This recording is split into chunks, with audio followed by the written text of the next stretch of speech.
नमस्कार, आप लाइव बिहार देख रहे हैं। मैं हूं राजमोहन तिवारी। एक बार फिर से आप सभी का स्वागत है हमारे खास प्रोग्राम खबरों से खबरदार में। देखिए, बिहार में इन दिनों भूमिहार पॉलिटिक्स काफ़ी ज़्यादा देखने को और सुनने को मिल रही है।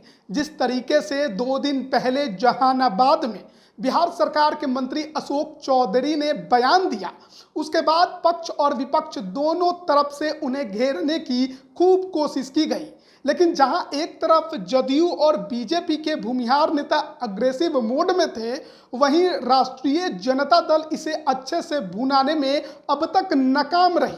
लेकिन अब तेजस्वी यादव ने भूमिहार के फायर ब्रांड नेता, उन्हीं की पार्टी के और कभी अनंत सिंह के हनुमान कहे जाते थे बंटू सिंह को अपने आवास पर बुलाया था। लंबी बातचीत हुई और उन्हें एक बड़ी जिम्मेदारी दी गई है, यानी कि राजद भी अब भूमिहार पॉलिटिक्स में एंट्री मारने जा रही है। जहां एक तरफ तेजस्वी यादव 10 सितंबर से अपनी यात्रा शुरू कर रहे हैं, तो वहीं दूसरी तरफ उन्होंने मोकामा नवादा के पॉलिटिक्स को लेकर बंटू सिंह पर एक बड़ा तीर चलाया है। अब वो कितना कामयाब होगा वो तो आने वाले वक्त में पता चलेगा।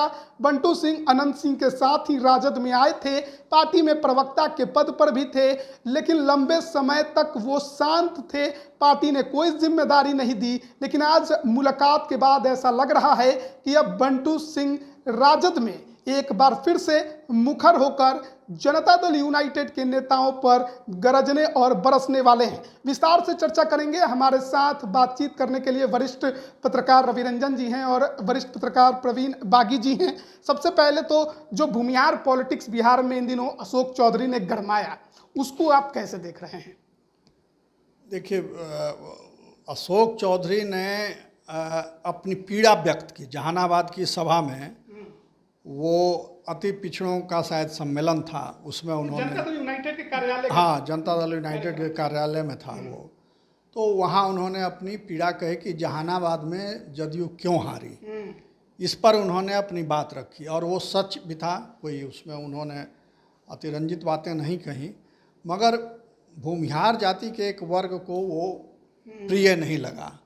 वो लगा कि हमारी निष्ठा पर संदेह व्यक्त किया जा रहा है और हमको अपमानित किया जा रहा है, इसलिए भूमिहार समाज में एक उसके खिलाफ आवाज़ उठी। तो उसकी कई क्रिया और प्रतिक्रियाएं हुई, माहौल गर्मा गया। तो अब ये लगा कि भूमिहार जाति जो है बिहार में एक पावरफुल जाति है और सत्ता के साथ जुड़ी रहने वाली जाति है।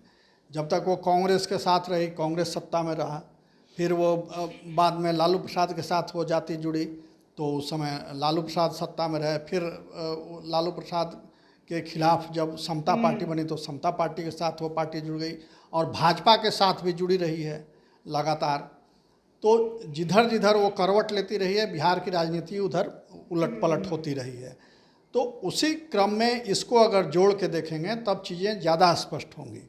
और अब लालू प्रसाद ने भी उसमें एंट्री कर ली है। एक समय था जब लालू प्रसाद के साथ कई भूमिहार नेता हुआ करते थे, मगर फिर बाद में धीरे धीरे सब अलग हो गए। जब मंडल का प्रभाव हुआ और अगड़ा पिछड़ा की राजनीति तेज हुई, तो उसमें भूमिहार नेता लालू से कटने लगे। मगर फिर भी कई नेता उसमें रहे, मजबूती के साथ रहे, जो समाजवादी विचारधारा से जुड़े हुए थे, वो लालू के साथ अंत समय तक मजबूती से बने रहे। तो अब फिर नए सिरे से लालू प्रसाद या तेजस्वी यादव कहिए कि उसमें उनमें सेंधमारी कर रहे हैं, भूमिहार समाज में अपने लिए रास्ता खोज रहे हैं, अपने लिए समर्थन के जुगाड़ में लगे हुए हैं। तो उसी के तहत ये मुलाकात हुई। बंटू सिंह, जिनका आप नाम कर रहे हैं, एक समय उनके करीबी थे वो अनंत सिंह के, तो उनको बुला कर रणनीति तय हुई और वो पहले पार्टी में प्रवक्ता थे, फिर हटा दिए गए। तो उस समय चर्चा ये थी कि ललन सिंह उनको पसंद नहीं करते हैं और महागठबंधन था उस समय, तो इसलिए उनको हटा दिया गया। मगर यह है कि वो पार्टी में बने रहे, तो अब उसका इनाम उन्हें दिया जाएगा। तो बहुत जल्द हो सकता है कि वापस उनकी प्रवक्ता के पद पर वापसी हो जाए या फिर कोई और बड़ी जिम्मेवारी पार्टी के अंदर संगठन में उनको दिया जाए। और उनको चुनाव लड़ाने की भी चर्चा है। और उनके लिए 2 क्षेत्र हैं, एक तो कि वो नवादा से आते हैं, तो नवादा हो सकता है, या फिर उनका मोकामा में भी अच्छा बैठ रहा है अनंत सिंह के साथ रहने के कारण, तो वहाँ कितना प्रभावी हो पाएंगे या नवादा में ज़्यादा प्रभावी हो पाएंगे, इसका अभी कैलकुलेशन हो रहा है। और जहाँ से लगेगा कि ज़्यादा फ़ायदेमंद है उनको लड़ाना, पार्टी वहाँ से लड़ा सकती है, राजद वहाँ से टिकट उनको दे सकती है। तो ये अनंत सिंह के गढ़ में एक तरह से सेंधमारी करने की कोशिश है। और अभी कोर्ट केस में जीत करके जब जेल से वो छूटे हैं अनंत सिंह, तो वो लगातार लालू और तेजस्वी के खिलाफ बयान दे रहे हैं। तेजस्वी के बारे में तो कहा कि वो बकरी की तरह बकर बकर दिन भर करते रहता है। तो इससे ये चिढ़े हुए हैं। लालू परिवार अनंत सिंह से अभी चिढ़ा हुआ है और लालू को वो कहते हैं कि वो तो चोर है, जेल में बंद था, ये सब बातें वो कहते रहे जो अप्रिय लग रही है इन लोगों को। तो इसलिए उनको उनके घर में घेरने की कोशिश हो रही है और उसी के तहत ये सारी रणनीति बन रही है। और उसमें अशोक चौधरी भी माध्यम बन गए हैं कि अशोक चौधरी ने जो कहा उससे जदयू के खिलाफ थोड़ी नाराज़गी एक सेक्शन में हो गई है, तो उस नाराज़गी को कैसे कैश करें अपने पक्ष में, ये राजद की रणनीति अभी बन रही है।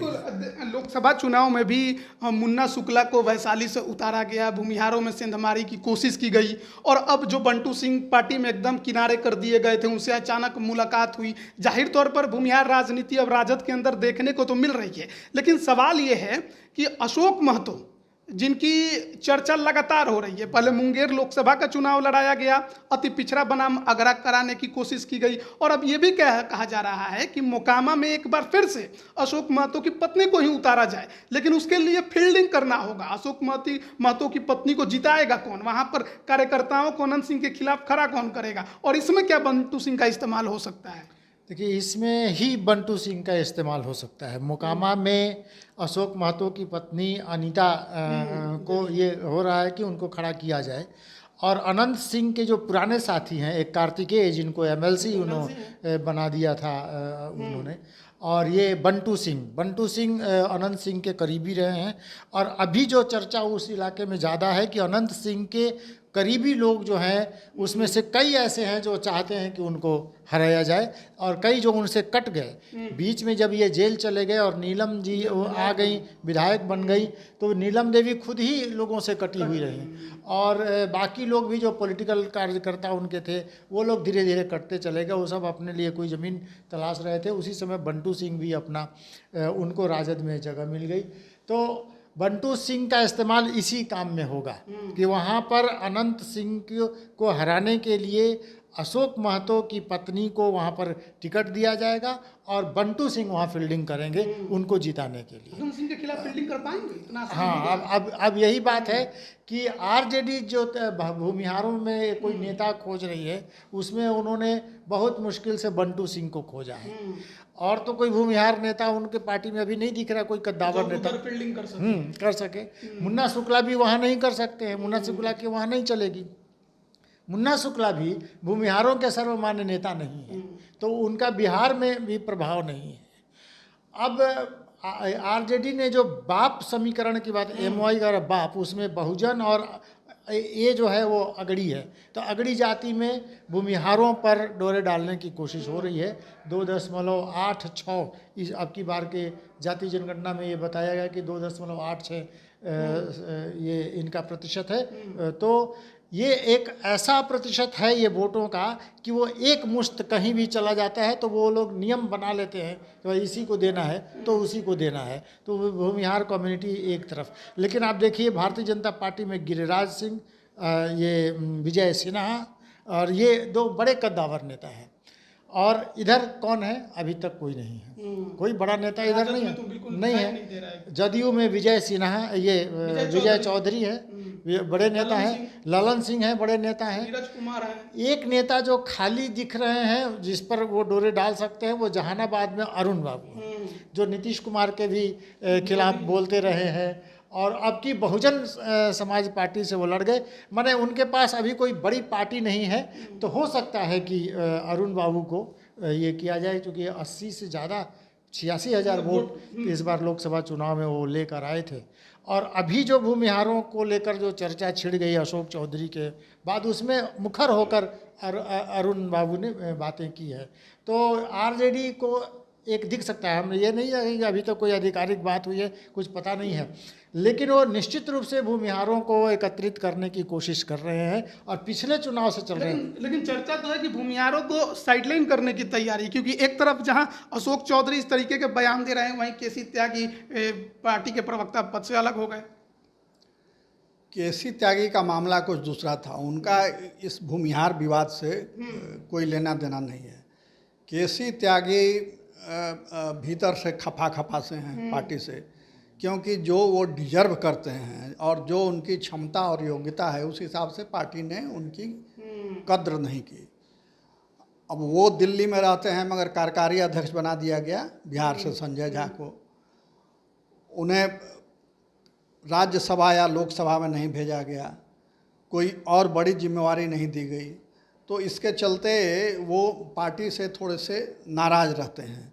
मगर चूँकि वो सिद्धांतवादी आदमी हैं, जल्दी दल बदल इधर उधर उछल कूद नहीं करते हैं, तो इसलिए वो वहाँ घुटन महसूस कर रहे थे, तो इसलिए उन्होंने अपनी नाराज़गी व्यक्त करने के लिए वो इस्तीफ़ा दिया ऐसे मौके पर कि जब ये संदेश जाए कि उधर विवाद हो रहा है भूमिहार का, तो हमने छोड़ दिया ये मैसेज देने के लिए।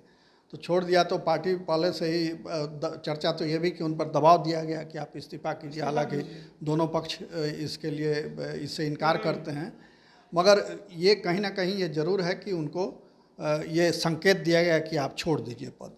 तो उन्होंने पार्टी का पद छोड़ा और तुरंत ये हो गया, नियुक्ति इनकी हो गई। अगर ये उन पर दबाव नहीं दिया गया होता तो पहले से नाम तय नहीं होता, यानी नाम इन लोगों ने, जदयू ने तय कर रखा था कि इनके जगह पर इनको बना देना है, राजीव रंजन को।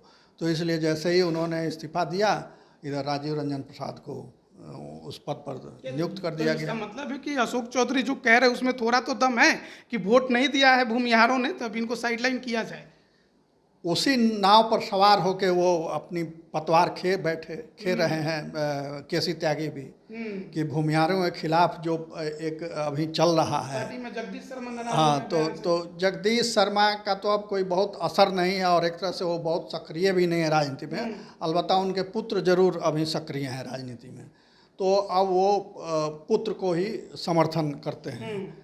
तो इसलिए नाराज़गी तो है। जहानाबाद में तो चुनाव में भी दिखी थी नाराज़गी कि ये सीट हमारी है तो दूसरे को क्यों बार बार दिया जाता है, और जबकि वादा किया था नीतीश कुमार ने, तो उसी नाराज़गी पर वो अटैक किया था अशोक चौधरी ने कि ये कैसी नाराज़गी है, आप जब साथ हैं तो पूरी तरह से साथ होना चाहिए, नेता के फैसला को मानना चाहिए। तो अब वो राजनीति अभी और जुटेगी टूटेगी, और कौन किधर जाएगा ये अभी देखना बड़ा दिलचस्प होगा। अच्छा, बिहार में भूमिहार पॉलिटिक्स को देखा जाए, अगर 2025 विधानसभा चुनाव को करीब आते हुए, तो ये कितना ज़्यादा अहम है कि भूमिहारों को अपने पाले में लाया जाए, एक मुश्त रखा जाए। एनडीए चाहे कि टूटे नहीं और आरजेडी चाहे कि टूट जाए। अगर टूटती है तो कितना फर्क पड़ेगा, और नहीं टूटती है तो राजद को कितना नुकसान होगा? देखिए, भूमिहार मतदाता जो है वो हमेशा डोमिनेटिंग रहा है। मैंने अगड़ी सवर्ण जातियों में कायस्थ वोटर्स को तो कहे ही जाते हैं कि वो है ही नहीं, और चाहे वो कैडर वोटर है बीजेपी का, वो देता है। ब्राह्मण वोटर वो साइलेंट रहता है, वो एग्रेसिव नहीं है, चुपचाप रहता है, चुपचाप अपना वोट करता है जिसको भी करना रहता है। ये भूमिहार वोटर है जो डोमिनेट करता है, और ये अपने साथ साथ और लोगों को जोड़ता है, तो निश्चित रूप से वोट को प्रभावित करेगा। और अगड़ी जाति के वोट को निश्चित रूप से भूमिहार वोटर प्रभावित करेंगे। ये 3%, लगभग 3%, 2.86 है तो 3% वोट अगर उनके साथ जुड़ जाए, क्योंकि ये लोग एकमुश्त वोट करते हैं, एक जगह करते हैं, तो हो जाए तो उनको बहुत बड़ा लाभ हो जाए। इसकी कोशिश तो हर पार्टी करेगी भूमिहारों को अपने साथ रखें, लेकिन भूरा बाल साफ करो ज़माने में लालू यादव ने सबसे पहले भू ही बोला था, तो ये भूमिहारों को साफ करने की बात हुई थी। उसके बाद से एक नाराज़गी थी, लेकिन भूमिहार अभी पिछले लोकसभा चुनाव में स्पष्ट दिखा कि भूमिहार अपना ज़्यादा प्रतिनिधित्व चाहता है, और अगर आप नहीं देंगे तो भारतीय जनता पार्टी को गच्चा मिला इस चुनाव में, और वो आरजेडी के साथ भी लोग गए हैं, ऐसा नहीं कर सकते। जदयू को खुलकर बोलना पड़ रहा है। हाँ, जदयू जब खुल के कह रही है कि भूमिहार मतदाताओं ने धोखा दिया और ये किया, तो पिछले चुनाव में इसका संकेत आरजेडी को मिल गया है कि भूमिहार नाराज है और उसको अपने पक्ष में कर सकते हैं। हाँ, उसके लिए अभी उनको माने लालटेन लेके खोजना पड़ेगा कि कोई नेता हाँ, कौन है उनके नेता जिनको माने बंटू सिंह में तो अभी वो ताकत नहीं जैसे है। कि बंटू सिंह है, नोन चेहरा है, जानता है हर कोई, ये प्रवक्ता रहते तो बोलते बहुत फायर है। हाँ, वो- और ललन सिंह, नीरज कुमार, जेडीयू नीतीश कुमार पर सबसे ज्यादा टारगेट वो रखते हैं। आरजेडी में ये फायर ब्रांड नेता जो भूमिहारों में है तो वो बंटू सिंह हैं। बोलने को हाँ, बोल सकते हैं, बोलते हैं। उसी आधार पर तो सम्राट चौधरी आ गए थे ज़्यादा बोलकर, नीतीश कुमार के खिलाफ जमकर बोल रहे थे तो डिप्टी सीएम तक बन गए, प्रदेश अध्यक्ष बन गए। तो सवाल ये है कि बंटू सिंह की ताकत कितनी है ये देखना होगा। आरजेडी उन पर निश्चित रूप से वो चलेगी चाल कि एक बंटू सिंह को चेहरा बनाए। 2-3 नेता जो अभी खाली दिख रहे हैं उन पर भी हो सकता है, जिनको अभी कहीं कोई जगह नहीं है। एक तो उधर मुजफ्फरपुर वाले कांटी वाले पूर्व मंत्री अजीत, उनको भी अभी कोई जगह नहीं, चुनाव बार बार हार रहे हैं, लेकिन हाँ अभी बीजेपी में है। भारतीय माने भूमिहारों के नेता के तौर पर एक बार वो उभर कर सामने आए थे और पूरे बिहार में उनको बुलाकर सम्मानित करना, ये करना भूमिहार मंच पर हुआ था। तो वो एक नेता है, लेकिन अभी तक आरजेडी में कोई ऐसा कद्दावर नेता नहीं है जो भूमिहारों को अपनी तरफ आकर्षित कर रहे। भूमिहार लेकिन ये चाहते हैं कि भारतीय जनता पार्टी को और जदयू को, दोनों को उनको दिखाना है, तो सबक सिखाना है, तो एक दूसरा प्लेटफॉर्म चाहिए। लेकिन दूसरा प्लेटफॉर्म तैयार दिख रहा है वो प्रशांत किशोर का। बिल्कुल, प्रशांत किशोर, सच्चिदानंद राय भी उधर ही नजर आते हैं और कई नेता वहां दिखाई देते हैं। आपको लगता है कि सचमुच राजद के पास इतनी कमी है भूमिहार नेताओं की? एक अनंत सिंह थे, वो भी पाला बदल लिए। राजद के पास है, अभाव तो है नेताओं का, भूमिहारों का ही नहीं, सवर्ण वोटरों का भी अभाव है और सवर्ण नेताओं का भी अभाव जनाधार है, वाले नेता। जनाधार वाले जो हों। तो उसकी वजह यह है कि भूमिहारों ने ही लालू प्रसाद को सत्ता से हटाने में सबसे मुखर भूमिका निभाई थी। तो इसलिए वो एक दीवार सी खिंची हुई थी, इसलिए ज़्यादा लोग उधर जाते नहीं थे उस जाति के। मगर अब धीरे धीरे तेजस्वी के नेतृत्व में राजद भी बदल रही है। तो अब वो पहले वाली राजद नहीं है, अब एक नए चेहरे वाली राजद है जो नए ढंग से अपनी रणनीति गढ़ रही है। इसका उदाहरण कुछ दिखा लोकसभा चुनाव में भी, विधानसभा में उसका और विस्तार दिखेगा। तो उसी के तहत भूमिहारों को अपनी ओर आकर्षित करने की ये कोशिश हो रही है। और एक और इसमें फैक्टर है, वो है कि वो भूमिहार ब्राह्मण एकता मंच एक बना था। अच्छा, तो वो एक अलग भूमिका निभाता है कि चुनाव को कैसे प्रभावित करें या किस पार्टी के साथ जाएं, किसके विरोध में रहें। तो ये एक प्रेशर ग्रुप के रूप में वो काम करता है। अब उसमें प्रशांत किशोर की भी एंट्री हो गई है। तो प्रशांत किशोर अभी तक अगड़ी जातियों के बारे में उन्होंने कोई घोषणा नहीं की है, सामान्य जाति के। वो मुसलमानों के बारे में, महिलाओं के बारे में, पिछड़ों अति पिछड़ों के बारे में ज़्यादा बोल रहे हैं। और क्योंकि उनको लगता है कि मैं खुद ब्राह्मण हूँ, तो इसलिए जो सामान्य जातियाँ हैं वो ऐसे ही हमारे साथ इर्द गिर्द जुट जाएंगी हमारे। तो ज़्यादा फोकस उन पर करना है जहाँ से उनको कम समर्थन मिलने की उम्मीद है। मगर ये तो ज़रूर है कि वो चुप नहीं बैठेंगे, वो भी अपनी रणनीति सजा रहे होंगे। तो उनके मन में क्या है, सामान्य जाति के नेताओं को और मतदाताओं को कैसे अपने साथ जोड़ेंगे, इसके लिए कोई योजना उन्होंने ज़रूर बना रखी है, मगर अभी उसका खुलासा नहीं किया है। जिस तरीके से लोकसभा में कुशवाहा वोट थोड़ा सा इधर उधर खिसके तो एनडीए की पूरी रणनीति बिगड़ गई। क्या विधानसभा में भी अगर भूमिहार भी थोड़ा बहुत इधर उधर खिसकता है तो क्या पूरी रणनीति एनडीए की बिगड़ जाएगी? बिल्कुल बिगड़ेगी, क्योंकि भूमिहार भी मजबूती से वोट देता है और दिलाता है। वो घर में बैठा रहने वाला नहीं है। तो वो बिल्कुल एकदम आक्रामक मुद्रा में आता है, वोट देता है, दिलवाता भी है और बूथ पर डट के खड़ा भी रहता है। जिसके पक्ष में रहता है खुल के और मजबूती से खड़ा रहता है। ये खासियत है उस जाति की। तो भूमिहार की जोड़ी बन पाएगी? दोनों मजबूती से खड़े रहने वाले हैं। अभी देखिए दोनों की मजबूरी है। भूमिहार जो हैं वो अपनी राजनीतिक पहचान की लड़ाई अभी लड़ रहे हैं कि हम कहाँ ज़्यादा प्रभावी हो सकते हैं, और तेजस्वी यादव सत्ता में आने की लड़ाई लड़ रहे हैं। तो ये दोनों की दोस्ती हो सकती है। उनको लगेगा कि इनके साथ आएंगे तो एक नई पहचान हमको मिल जाएगी राजनीति में, हमारा दखल बढ़ेगा, कब्जा बढ़ेगा। और तेजस्वी को लगेगा कि इनके सहारे हम सत्ता में आ सकते हैं, तो वो भी उनको लुभाने की कोई कोशिश नहीं छोड़ेंगे। तो ये समझौता हो सकता है, ये गठबंधन हो ये सकता है। भूमिहार की लड़ाई यहीं खत्म हो जाएगी या भी और ये विकराल रूप पकड़ेगी? नहीं, खत्म, कोई लड़ाई खत्म नहीं होती है, वो नए नए रूपों में घूमते फिरते रहती है। और राजनीति कभी विवादों को शांत होने भी नहीं देती है। राजनीति का दिया जो है वैसे ही विवादों के घी से जलता है। तो राजनेता इसीलिए समय समय पर विवाद पैदा करते रहते हैं कि उनका दिया बुझे नहीं, उसमें घी मिलता रहे। जदयू ने भूमिहार वोट पूरी तरह से छोड़ दिया है, मान लिया है कि अब हमको भूमिहार वोट नहीं देगा तो पिछड़ा अति पिछड़ा पे फोकस करो, दलित पर फोकस करो। राजद ने क्या ये मान लिया है कि जो वोट है वो तो है ही, लेकिन भूमिहार वोट भी ऐड करो तभी कुछ बन सकता है? बिल्कुल, ये सभी दल कोशिश ऐसा करते हैं कि जो उनके हैं वो तो हैं ही, उन पर विशेष ध्यान, मगर जो उनके विरोधी हैं उनको भी कैसे अपने साथ जोड़ें। तो राजद भी वही कर रही है, जदयू, मगर जदयू जो है वो एक तरफा नहीं जाएगी। जदयू भी जरूर इस बात की पूरी कोशिश करेगी कि उससे कोई छिटके नहीं, और जो बीजेपी है उसके सहयोग से उसकी स्थिति बनेगी मजबूत, कि जो इधर से नाराज होंगे वो बीजेपी के साथ होंगे, जो बीजेपी से नाराज होंगे वो जदयू में आएंगे। तो इस तरह से दोनों मिला जुला करके एक मजबूत कम्बिनेशन बनाने की कोशिश में है, और उस कम्बिनेशन को कमज़ोर करने की कोशिश में तेजस्वी यादव हैं। अब इस रस्साकसी में किसको कितना फ़ायदा होता है, किसको कितना घाटा होता है, ये तो चुनाव के बाद पता चलेगा।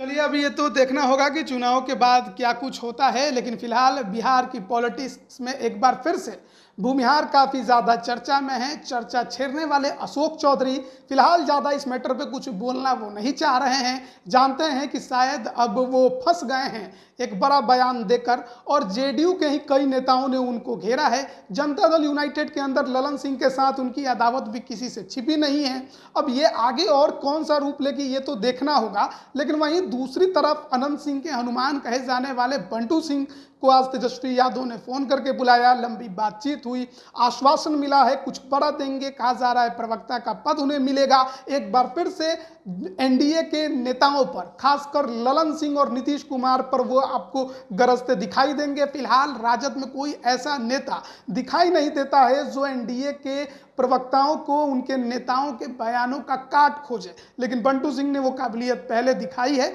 और अब शायद राजद एक बार फिर से उन पर भरोसा जताएगी। अब ऐसे में बंटू सिंह को क्या मिलेगा और बंटू सिंह भूमिहारों को कितना राजद के पक्ष में खड़ा कर पाएंगे, ये तो आने वाला वक्त बताएगा। बने रहिएगा हमारे साथ। आप सभी का बहुत बहुत धन्यवाद।